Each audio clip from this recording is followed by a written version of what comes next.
자, 상상 한번 해보세요. 공급업체에 대금을 결제하려고 하는데 갑자기 거래가 딱 막히는 겁니다. 그리고 순식간에 사업 전체가 마비되는 거죠. 오늘은 바로 이 무서운 상황, 즉 세무당국이 여러분의 은행 계좌를 동결했을 때 어떻게 대처하고 또 예방할 수 있는지 그 방법을 명확하게 알려드리겠습니다. 네, 바로 이겁니다. 공급업체에 돈을 보내야 하는데 거래 실패. 직원 월급도 줘야 하는데 또 실패. 순식간에 사업 전체가 그냥 올스톱 되는 겁니다. 이게 그냥 상상 속의 이야기가 아니라는 거죠. 바로 세무당국이 사용하는 아주 강력한 집행수단 중 하나거든요. 오늘 저희가 바로 이 계좌 동결 조치에 대해서 한번 제대로 파헤쳐 보겠습니다.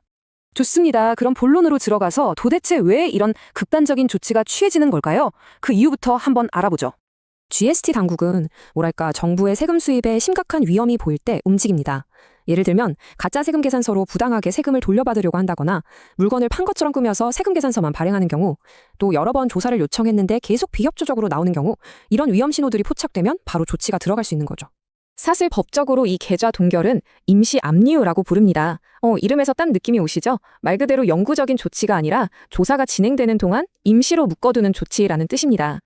자, 정말 만약에 여러분의 사업이 이런 상황에 처했다면 그냥 손 놓고 있어야 할까요? 절대 아닙니다. 여기서 핵심은 법적으로 맞서 싸울 수 있는 명확한 방법들이 있다는 겁니다.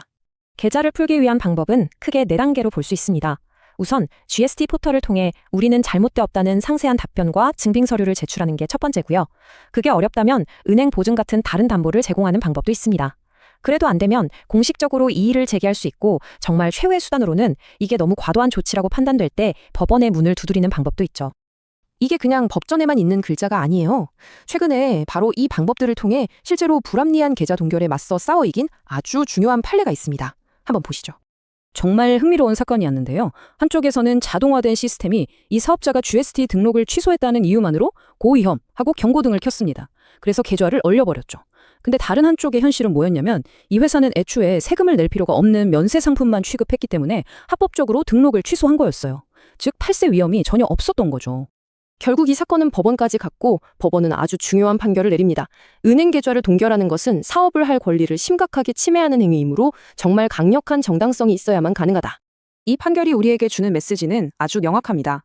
단순히 자동화된 시스템이 위험하다고 해서 계좌를 막는 건 법적 근거가 없고, 어떤 조치를 하기 전에는 반드시 당사자에게 미리 알리고 해명할 기회를 줘야 한다는 겁니다. 한마디로 적법한 절차는 선택이 아니라 필수라는 거죠.